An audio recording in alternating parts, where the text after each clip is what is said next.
Assalamualaikum warahmatullahi wabarakatuh.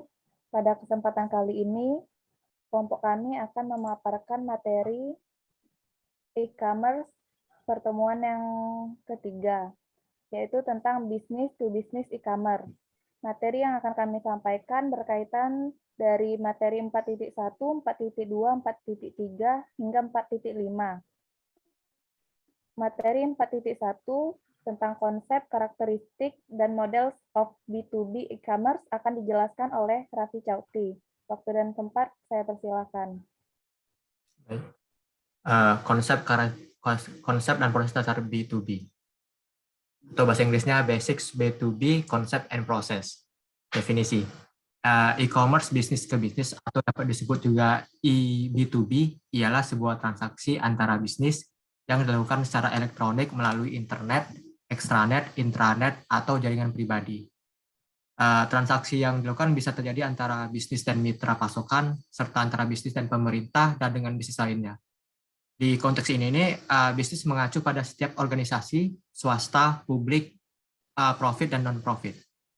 Di konsep B2B ini, perusahaan bertujuan mengkomputerisasi segala transaksi perdagangan dan proses komunikasi dan kolaborasi dengan tujuan untuk meningkatkan efisiensi dan efektivitas.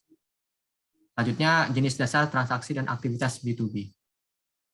Ada 5 jenis aktivitas transaksi di dalam konsep B2B, yaitu sisi penjual, sisi pembeli, marketplace, peningkatan rantai pasokan, dan perdagangan kolaboratif. Dari sisi penjual itu, penjual dapat mempromosikan produknya ke banyak bisnis. Contohnya, si A itu promosiin produknya yang dia punya ke pemerintah atau ke startup A. Terus dari sisi pembeli bisa melihat banyak pilihan produk yang ditawarkan di setiap perusahaan. Contoh, si A ini bisa melihat produk yang ditawarkan perusahaan A dan perusahaan B. Nah, pembeli itu juga dapat membandingkan harga dan kualitas dari setiap produk yang ditawarkan perusahaan. Selanjutnya, itu marketplace atau tempat transaksi. Di konsep B2B ini disediakan sebuah tempat untuk pembeli, penjual untuk saling melakukan aktivitas transaksi. Contohnya kayak pemerintah mau melakukan transaksi dengan perusahaan A. Nah, nanti akan disediakan sebuah media untuk menunjang proses transaksi tersebut. Biasanya itu dalam bentuk sebuah aplikasi yang terkomputerisasi. Setelah itu peningkatan rantai pasokan. The point ini maksudnya dibutuhkan sebuah strategi untuk meningkatkan rantai pasokan seperti menghilangkan hambatan dari rantai pasokan dan lain-lain. Selanjutnya itu perdagangan kolaboratif. Di poin ini maksudnya ialah konsep B2B diperlukan sebuah kolaborasi antara penjual dan pembeli seperti kemudahan komunikasi dan lain-lain demi terciptanya ekosistem transaksi yang nyaman. Selanjutnya itu jenis dasar B2B marketplace dan layanan. Ada 3 jenis dasar B2B marketplace dan layanan, yaitu satu ke banyak dan banyak ke satu, banyak ke banyak, dan peningkatan rantai pasokan dan perdagangan kolaboratif. Yang pertama satu ke banyak dan banyak ke satu, e-commerce pribadi. Maksud dari poin pertama ini ialah satu perusahaan melakukan aktivitas penjualan atau pembelian. Tipe marketplace ini disebut e-commerce yang berpusat pada perusahaan di mana segala transaksi terjadi di perusahaan tersebut dan tidak melibatkan perusahaan atau organisasi lain. Selanjutnya itu banyak ke banyak atau transaksi publik. Pada poin kedua ini, tipe marketplace yang sering kita jumpai di mana banyak pembeli dan banyak penjual melakukan aktivitas berdagang dan transaksi satu sama lain. Contoh paling umum dari e-marketplace ini ialah Alibaba.com. Selanjutnya, peningkatan rantai pasokan dan perdagangan yang kolaboratif. Dalam melakukan transaksi B2B diperlukan pemeriksaan ekosistem aktivitas rantai pasokan seperti pengadaan bahan baku, pemenuhan pesanan, pengiriman, dan logistik. Contohnya pada perusahaan list Claiborne, perusahaan model retail. Dia tuh mendigitalkan seluruh rantai pasokannya yang berdampak pada peningkatan pendapatan mereka. Di transaksi B2B juga diperlukan sebuah kolaborasi antara pembeli dan penjual yang mencakup komunikasi, desain bersama, perencanaan, dan berbagai informasi di antara mitra bisnis. Selanjutnya akan dijelaskan oleh Ojan. Oke, terima kasih. Materi selanjutnya adalah market size and content of B2B atau ukuran pasar dan konten B2B. Jadi ukuran pasar atau sektor. Jadi menjalankan model bisnis B2B ini dianggap sebagai suatu hal yang cukup menantang bagi sebagian orang. Terlebih lagi, model bisnis ini relatif fleksibel karena bisa merambah ke berbagai sektor atau bidang bisnis. Dari sekian banyak sektor yang bisa dijangkau oleh B2B, berikut beberapa sektor. Yang pertama itu adalah pengembangan web. Jadi memasuki era industri 4.0 atau 4.0, migrasi bisnis konvensional ke dunia digital menjadi sesuatu yang lumrah. Semakin banyak perusahaan yang berlomba-lomba memanfaatkan teknologi digital, baik untuk mempertahankan eksistensi maupun untuk melakukan ekspansi. Oleh karena itu, bisnis dengan spesialisasi dalam pengembangan web, desain web, SEO, dan pengembangan perangkat lunak, database, dan pembuatan situs menjadi yang paling banyak diburu. Tentu saja itu menjadi peluang besar bagi perusahaan B2B. International Business Mission atau IBM adalah salah satu perusahaan B2B yang populer pada sektor ini. Sektor yang kedua adalah perangkat lunak sebagai layanan atau software as a service.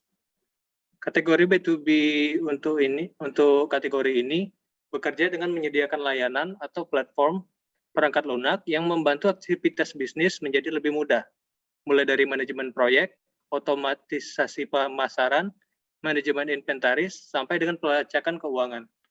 Beberapa produk yang familiar pada sektor ini adalah platform Dropbox, Mint, Evernote, Salesforce, Zendesk, dan HubSpot. Yang ketiga adalah pemasok kebutuhan bisnis. Era digital juga sudah merambah pada aktivitas pemasukan kebutuhan bisnis. Bahkan, saat ini perusahaan rela membayar perusahaan lain guna mendapatkan akses ke situs atau portal yang memiliki informasi tentang berbagai pasokan. Yang keempat adalah perantara. Pada sektor ini, bisnis B2B berperan sebagai situs perantara untuk memenuhi kebutuhan pasokan antara pemilik bisnis dan pemasok. Jika sudah bekerja sama dengan B2B, agen pembelian suatu perusahaan dapat dengan mudah mengidentifikasi dan mengakses pasokan bahan baku, komponen, serta produk lainnya dari jarak jauh melalui situs e-procurement. Selanjutnya yang kelima adalah agen pemasaran. Bisnis B2B ini mempunyai peluang besar untuk menjadi agen pemasaran, terutama yang berkaitan dengan iklan online. Beberapa jasa yang ditawarkan oleh bisnis B2B untuk kategori ini adalah spesialis pencarian berbayar, pakar media sosial, master pemasaran konten, dan lain sebagainya. Selanjutnya adalah materi selanjutnya adalah generasi. Jadi B2B ini telah melalui beberapa generasi, mulai dari generasi pertama pada tahun 1995 hingga generasi ke-6 yang mulai dari tahun 2010 hingga saat ini. Berikut perjalanan bisnis B2B. Yang pertama adalah generasi pertama pada tahun 1995. Bisnis B2B baru menggunakan publikasi dan promosi. Selanjutnya generasi kedua tahun 1997, B2B sudah bisa melakukan pemesanan secara online dan pelelangan B2B. Selanjutnya generasi ketiga pada tahun 2000, B2B sudah merambah ke website pemerintahan atau e-government, personalisasi dan kustomisasi, e-marketplace atau electronic marketplace, dan business value. Selanjutnya generasi keempat pada tahun 2001, sudah terdapat perdagangan kolaboratif, perbaikan rantai pasokan, perdagangan mobile, dan ECRM.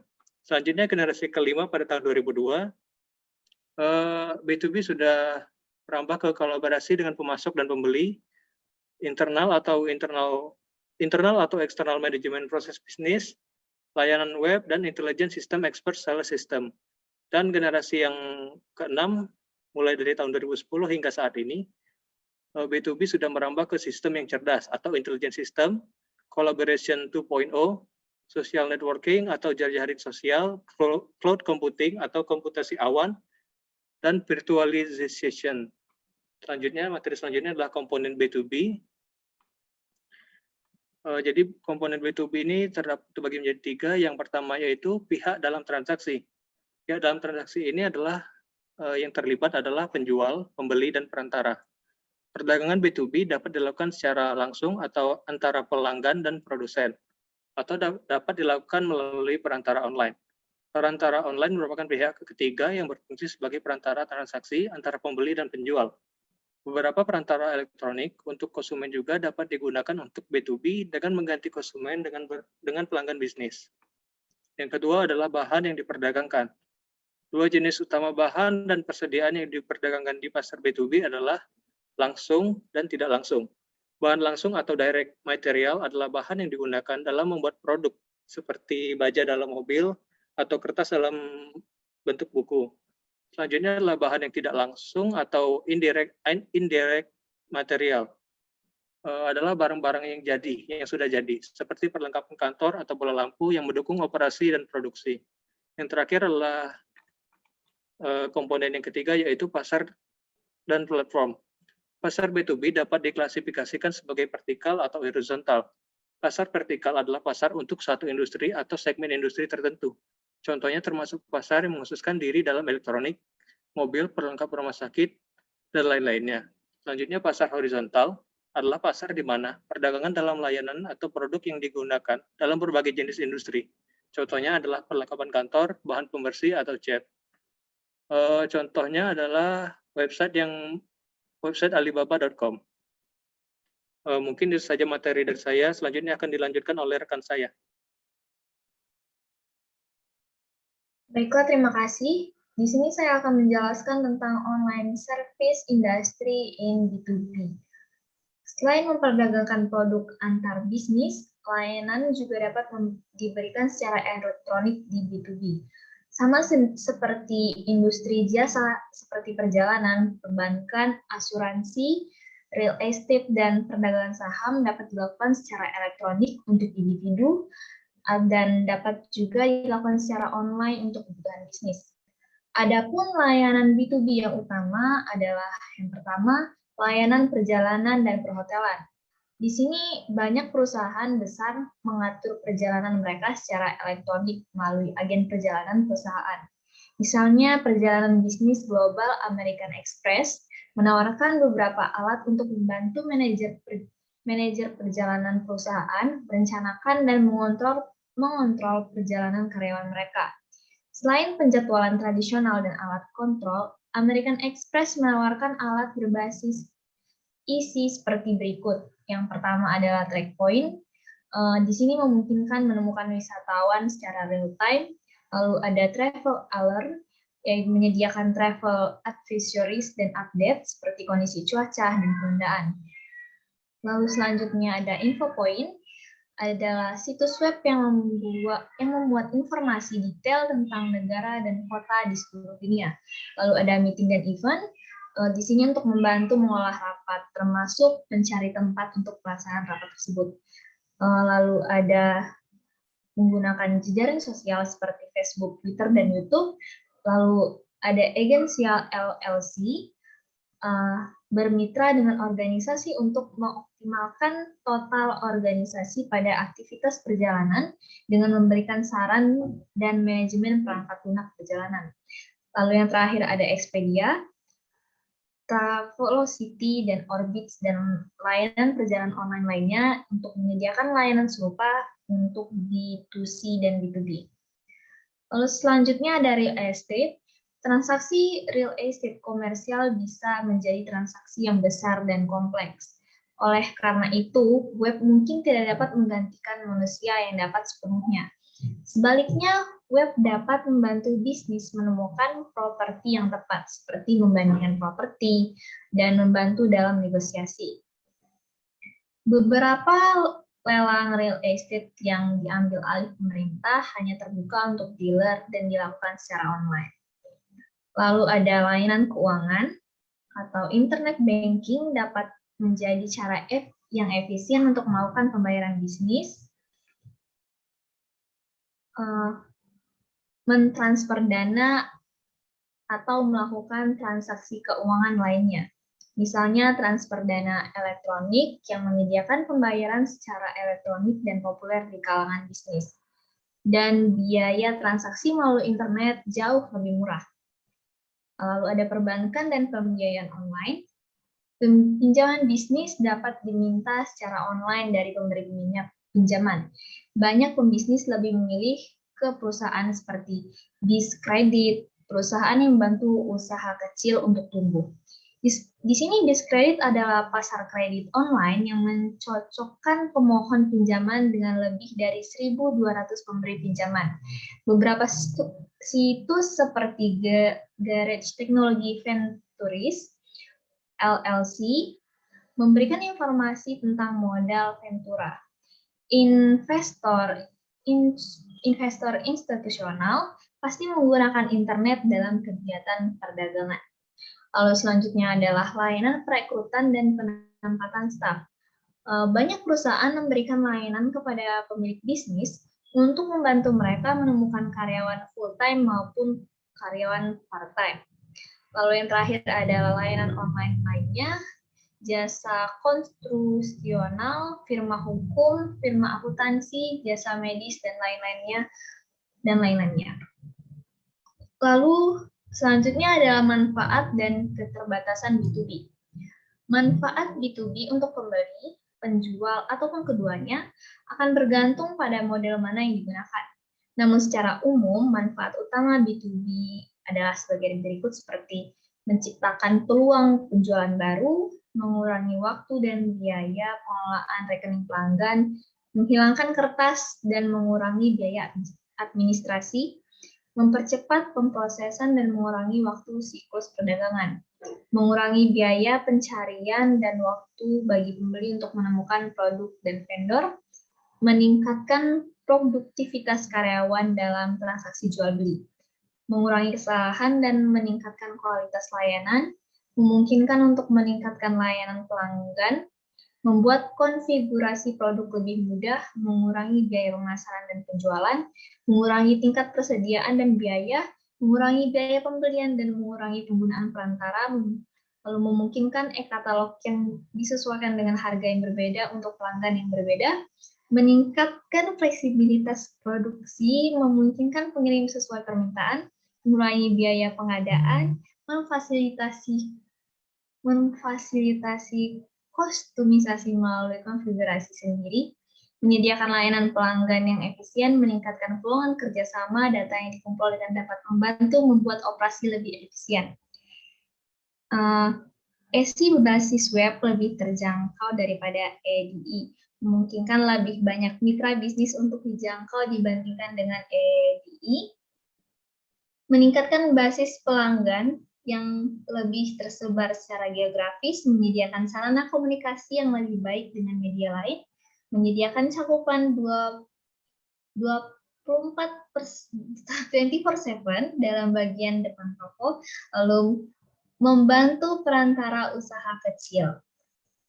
Pengembangan B2B EC juga memiliki keterbatasan, terutama mengenai konflik saluran dan pengoperasian bursa politik. Selain itu, interaksi tatap muka pribadi mungkin diperlukan tetapi tidak tersedia. Beberapa perusahaan mencoba untuk mengimbangi potensi kerugian dari kurangnya kontak penjual dengan penggunaan VoIP dan sistem video yang terintegrasi ke dalam B2B CRM. Interaksi antara pribadi ini memiliki kemampuan untuk memperkuat kemitraan jangka panjang. Menerapkan B2B dapat menghilangkan distributor atau retailer yang dapat menguntungkan penjual dan pembeli. Fenomena ini disebut sebagai disintermediasi. Manfaat dan batasan B2B tergantung pada variabel seperti siapa yang membeli barang, apa dan dalam jumlah berapa, siapa pemasok, dan seberapa sering sebuah perusahaan membeli, dan sebagainya. Baiklah, sekian dari saya. Lalu untuk materi selanjutnya akan disampaikan oleh rekan saya. Terima kasih. Oke, baiklah. Materi selanjutnya yaitu poin 4.2, B2B marketing. B2B marketing ini mengacu pada pemasaran oleh produsen dan penjual grosir sepanjang sisi penjualan dari rantai pasokan. B2B marketing ini dapat dibagi menjadi beberapa segmen. Salah satunya yaitu sales side. Kali ini saya akan membahas B2B sales side e-marketplace. Pada B2B sales side e-marketplace ini, pembisnis menjual produk dan layanan kepada pelanggan secara elektronik.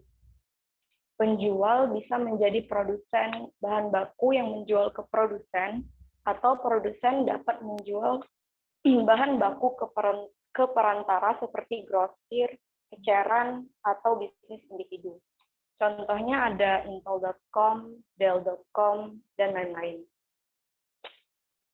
Pada B2B sell-side marketplace ini, penjual juga dapat menjadi distributor yang menjual ke pengecer atau pembisnis. Lalu, dalam B2B sell-side marketplace, melibatkan satu penjual dan banyak potensial pembeli. Pembeli yang potensial maksudnya. Ada 3 metode utama marketing pada sell-side marketplace, yaitu ada selling from electronic catalog, pelelangan, dan one-to-one. One-to-one ini harus dibawa kontrak jangka panjang. Pelelangan akan dijelaskan pada chapter selanjutnya. Kali ini saya akan membahas tentang selling from catalog atau metode marketing e-katalog. Pada metode marketing e-katalog ini ada 3, yaitu ada web store, distributor katalog, dan self-service portal. Web store ini perusahaan menggunakan internet untuk menjual langsung dari katalog online mereka. Contohnya yaitu seperti ada Amazon.com. Distributor katalog ini mirip seperti web store, tapi ini dari distributornya langsung. Contohnya ada Stonewheel.com, dan self-service portal ini yaitu portal yang dimaksudkan untuk membantu mitra bisnis mengadakan self-service. Keuntungan dari selling from e-katalog ini yaitu katalog dapat disesuaikan untuk memenuhi kebutuhan pelanggan, lalu mendorong efisiensi di sisi pembelian, dan juga meningkatkan pelanggan yang setia. Mungkin itu saja dari saya. Selanjutnya akan dilanjutkan oleh rekan saya. Selanjutnya adalah comprehensive sell-side system. Sistem ini di mana sistem sisi penjualan harus menyediakan beberapa fungsi penting yang memungkinkan vendor B2B melakukan penjualan secara efisien. Adapun beberapa fungsi penting tersebut yaitu layanan pelanggan yang luar biasa, memungkinkan integrasi dan sistem TI yang ada, kemudian menyediakan integrasi dengan penjualan non-internet system. Untuk contoh sistem yang disediakan adalah Sterling Commerce atau perusahaan IBM. Kemudian adalah selling via distributor and others intermediaries, di mana produsen dapat menjual langsung ke bisnis lain apabila pelanggannya adalah pembeli besar. Akan tetapi, produsen seringkali menggunakan perantara untuk mendistribusikan produk mereka ke sejumlah besar pembeli yang lebih kecil. Perantara pembeli produk dari banyak produsen lain dan menggabungkan produk tersebut ke dalam suatu katalog di mana mereka menjual kepada pelanggan atau ke pengecer. Banyak dari distributor ini juga menjual secara online melalui toko web atau toko online. Contohnya adalah Sam's Club, Avnet, WW, Grainger, dan lainnya. Kemudian e-distributor menjual di pasar horizontal, yang artinya mereka menjual ke bisnis di berbagai industri. Akan tetapi apabila mereka menjual di pasar vertikal, artinya mereka menjual ke beberapa distributor yang berspesialis di dalam satu industri. Kebanyakan perantara menjual dengan harga tetap, namun beberapa menawarkan diskon kuantitas dan menegosiasikan harga atau melakukan lelang. Selanjutnya akan dijelaskan oleh Aurel Adelia.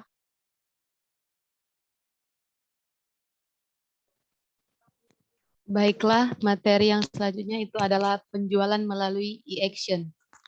Action berasal dari bahasa Inggris yang berarti lelang, pelelangan atau melelang. Sementara itu, E merupakan singkatan dari elektronik. Artinya di sini adalah secara online melalui internet. Jadi, E-Action adalah layanan lelang elektronik untuk penjualan dan pengadaan barang antar perusahaan, atau biasa disebut dengan business to business, yang berbasis web. Negosiasi e-action dilakukan melalui platform online, di mana pemasok mendapatkan kemungkinan memperbaiki proposal mereka berdasarkan umpan balik dari pasar, dan dianggap sebagai cara yang paling transparan melakukan negosiasi. E-action juga mencakup baik harga dan non-harga, tingkat layanan, kualitas, dan lain-lain. Layanan e-action mulai beroperasi pada akhir tahun 2002. Kemudian yang selanjutnya itu adalah lelang dari situs perusahaan sendiri. Untuk perusahaan besar dan terkenal yang sering melakukan lelang, masuk akal untuk membangun mekanisme lelang di situs web perusahaan sendiri.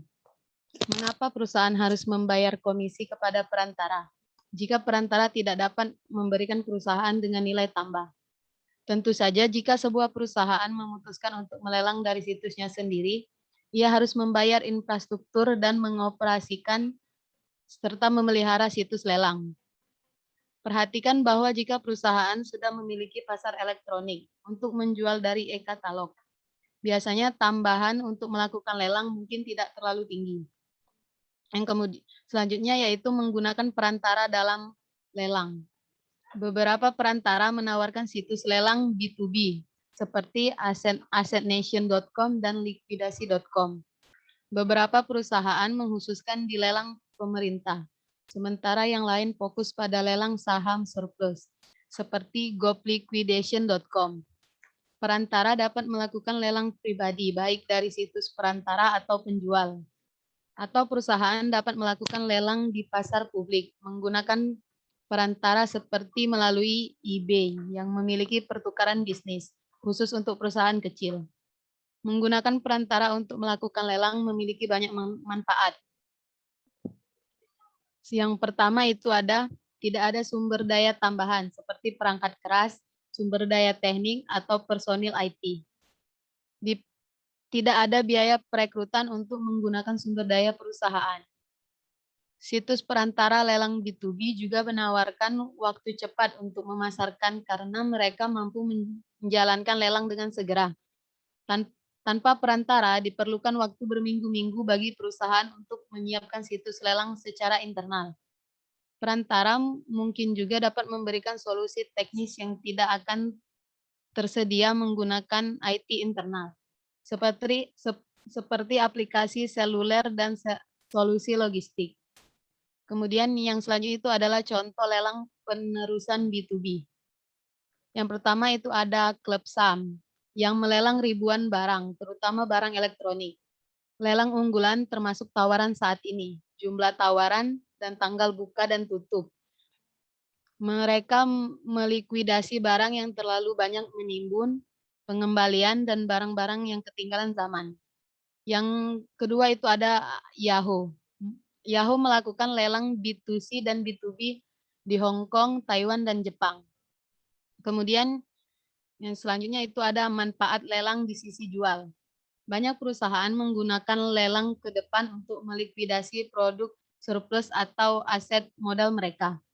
Dalam situasi seperti itu, barang biasanya ditampilkan di situs lelang. Lelang ke depan menawarkan manfaat untuk B2B penjual.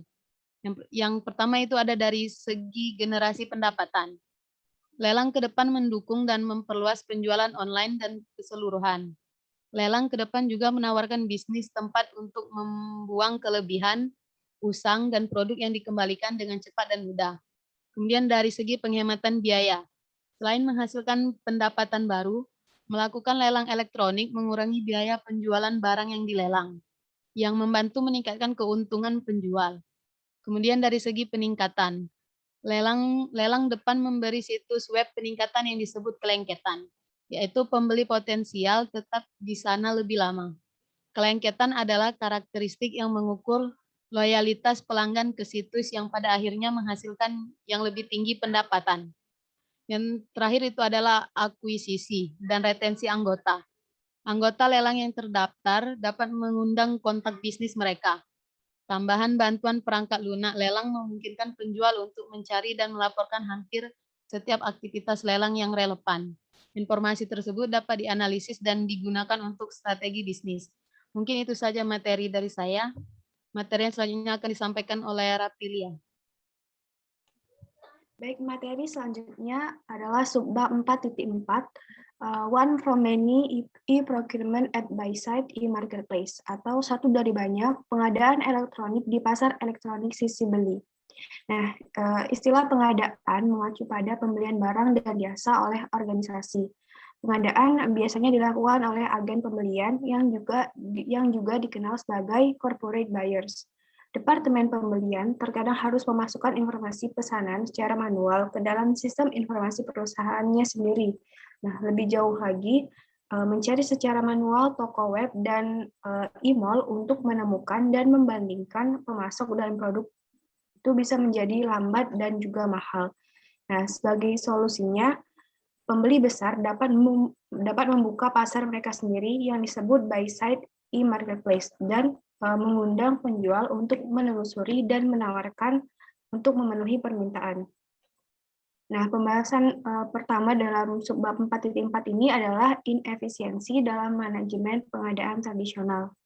Manajemen pengadaan ini mengacu pada proses perencanaan, pengorganisasian, dan koordinasi semua kegiatan yang berkaitan dengan pembelian barang dan jasa yang dibutuhkan oleh suatu organisasi. Sekitar 80% dari barang yang dibeli organisasi, sebagian besar MRO, maintenance, repair, and operation items, barang pemeliharaan, perbaikan, dan operasi. Nah, merupakan 20-25% dari total nilai pembelian. Dalam hal ini, sebagian besar waktu pembeli dihabiskan untuk aktivitas administrasi, seperti memasukkan data dan memperbaiki kesalahan dalam dokumen. Proses pengadaan mungkin panjang dan rumit karena banyaknya kegiatan yang dilakukan, yang sering tidak efisien. Untuk barang-barang yang bernilai tinggi, personal pembelian perlu menghabiskan banyak waktu dan tenaga untuk kegiatan pengadaan. Inefisiensi lainnya, mulai dari keterlambatan pengiriman hingga tingginya biaya pesanan yang terburu-buru, juga dapat terjadi pada pengadaan konvensional. Situasi ini disebut maverick buying, yang terjadi ketika pembeli melakukan pembelian yang tidak direncanakan atas barang yang dibutuhkan dengan cepat, menghasilkan pembelian dengan harga yang tidak dinegosiasikan sebelumnya, dan biasanya lebih tinggi. Untuk memperbaiki situasi yang mungkin timbul dari pengadaan tradisional, perusahaan harus merekayasa ulang sistem pengadaan mereka, menerapkan model pembelian baru, dan khususnya memperkenalkan e-procurement. Oleh karena itu, pembahasan kita selanjutnya adalah procurement methods atau metode pengadaan. Perusahaan menggunakan metode yang berbeda untuk pengadaan barang dan jasa tergantung pada faktor-faktor seperti apa dan di mana mereka membeli, jumlah yang dibutuhkan, dan berapa banyak uangnya. Setiap metode memiliki manfaat dan keterbatasan prosesnya sendiri. Untuk meminimalkan inefisiensi yang dijelaskan sebelumnya, perusahaan mengotomatisasi aktivitas dalam proses. Ini adalah tujuan utama dari e-procurement. Nah, contoh perusahaan yang menggunakan metode yang efisien adalah Walmart, Dell, dan Starbucks. Metode pengadaan utama meliputi, pertama, beli langsung dari katalog produsen, grosir, atau pengecer, dan mungkin melalui negosiasi. Kedua, beli di situs lelang pribadi atau publik, di mana organisasi pembeli adalah salah satu dari banyak.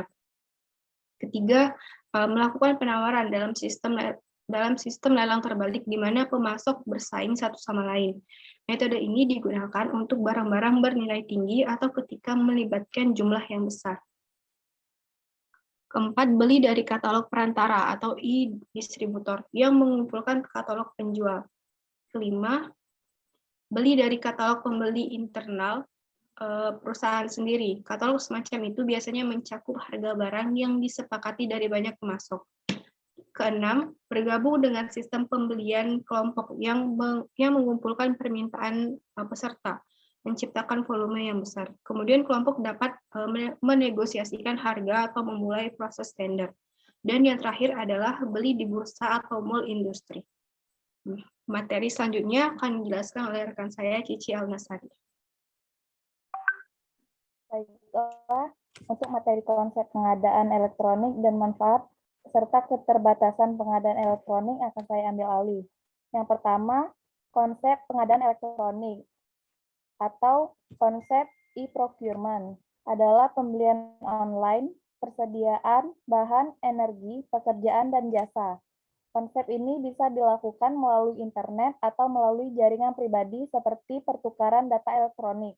Beberapa kegiatan yang dilakukan oleh pengadaan elektronik antara lain memungkinkan pembeli untuk mencari produk dan pemasok, membandingkan harga, memfasilitasi lelang untuk pembeli, dan mengotomatisasi dokumen serta dokumentasi. Beberapa kegiatan ini dilakukan di pasar pribadi, yang lainnya dilakukan di bursa publik.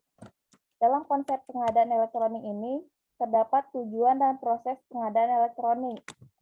Seperti yang dinyatakan sebelumnya, pengadaan elektronik sering mengotomatisasi kegiatan dalam proses pembelian dari beberapa pemasok melalui web untuk eksekusi dan kontrol yang lebih baik. Perbaikan pengadaan telah dicoba selama beberapa dekade, biasanya dengan menggunakan teknologi informasi. Menggunakan pengadaan elektronik dapat menghasilkan peningkatan yang besar. Untuk cakupan dan studi kasus yang komprehensif dapat dilihat melalui zdnet.com.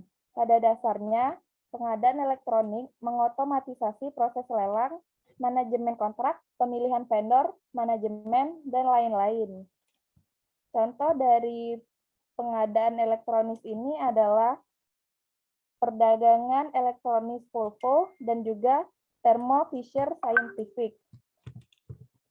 Selanjutnya ada jenis pengadaan elektronik yang terbagi menjadi metode utama dan jenis utama.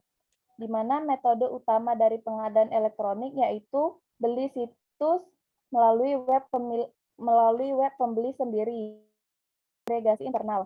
Contoh dari adalah pembelian desktop. Contohnya adalah elektronik distributor. Selanjutnya metode utama pengadaan elektronik yaitu beli di pertukaran melalui proses lelang, negosiasi, barter, dan katalog. Lalu membeli di situs e-market orang lain melalui kelompok pembelian. Jenis utama dari pengadaan elektronik adalah sebagai berikut: e-sourcing, e-tender, e-reverse linen, e-informing, ERP berbasis web, situs e-market, serta IMRO, yaitu pemeliharaan, perbaikan, dan beroperasi. Materi selanjutnya, manfaat dan keterbatasan pengadaan elektronik. Pengadaan elektronik memiliki kemampuan untuk meningkatkan manajemen rantai pasokan dan memberikan informasi real-time tentang apa yang terjadi di dalam rantai pasokan, yang sering dikenal sebagai visibilitas rantai pasokan, dimulai dengan kebutuhan pelanggan. Manfaat pengadaan elektronik dapat mengotomatisasi dan merampingkan proses pengadaan. Pembelian perusahaan dapat fokus pada kegiatan yang lebih strategis sehingga mengakibatkan beberapa manfaat berikut. Yang pertama, meningkatkan arus informasi dan pengendaliannya. Yang kedua, membangun hubungan mitra yang lebih efisien dan kolaboratif karena berbagi informasi. Yang ketiga, meningkatkan proses manufaktur dan pemasok. Yang keempat, memastikan pengiriman tepat waktu dan lebih sedikit kehabisan stok. Yang kelima, mengurangi persyaratan, keterampilan, dan kebutuhan pelanggan, kebutuhan pelatihan agen dan pembelian. Yang kelima, mengurangi jumlah pemasok sampai menyederhanakan rekonsiliasi faktur dan penyelesaian sengketa. Selanjutnya adalah keterbatasan dan tantangan. Pada praktik pengadaan elektronik, terdapat beberapa keterbatasan dan resiko, antara lain biaya total yang terlalu tinggi, memungkinkan terkenanya serangan hacker, mungkin sulit untuk membuat pemasok bekerja secara bersama dalam keadaan elektronik. Sistem mungkin terlalu rumit, mungkin sulit untuk memiliki integrasi internal dan eksternal, yang terkadang melibatkan standar yang berbeda. Dan keterbatasan yang terakhir adalah teknologi yang mungkin sering berubah. Materi selanjutnya 4.5 akan dijelaskan oleh rekan saya. Ya, terima kasih atas waktunya. Jadi di sini saya akan menjelaskan bagian lelang terbalik atau biasa disebut dengan reverse auction. Nah, jadi lelang terbalik ini merupakan proses di mana banyak penjual atau pemasok yang bersaing untuk memenuhi pesanan yang diminta oleh salah satu pembeli. Nah, jadi lelang terbalik ini juga merupakan mekanisme B2B yang sangat penting dalam penggadaan secara elektronik. Untuk manfaatnya, yaitu manfaat utama dari lelang terbalik, yang mana manfaat tersebut merupakan manfaat utama teknologi bagi sang pembeli adalah yang pertama, biaya barang yang biasanya dibeli lebih rendah. Yang kedua, pengurangan biaya administrasi penggadaan. Yang ketiga, pengurangan korupsi dan suap. Dan yang terakhir itu merupakan pengurangan waktu untuk menerima barang yang mungkin disebabkan oleh kemampuan pemasok untuk menghasilkan produk dan layanan mereka lebih cepat. Nah, untuk pelaksanaan lelang terbalik ini sendiri, itu langkah pertamanya biasanya dilakukan oleh calon pembeli yang mana memposting undangan penawarannya atau undangan bid-nya. Jadi ketika bid atau tawaran itu tiba, personal kontrak dan pembelian untuk pembeli mengevaluasi tawaran dan bid yang ada dan sehingga bisa memutuskan yang mana tawaran yang diterima. Nah, contoh situs yang menerapkan lelang terbalik ini ada beberapa, yaitu ebay.com, liquidation.com, dan opentext.com. Nah, mungkin itu saja dari saya. Terima kasih. Assalamualaikum warahmatullahi wabarakatuh.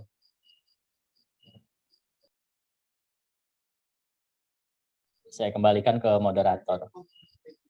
Baiklah, itulah tadi materi yang disampaikan dari kelompok kami. Lebih dan kurangnya kami mohon maaf. Semoga materi yang kami sampaikan dapat dipahami dan dapat menambah pengetahuan bagi siapapun yang mendapatkannya. Saya mewakili kelompok. Akhir kata, wassalamualaikum warahmatullahi wabarakatuh.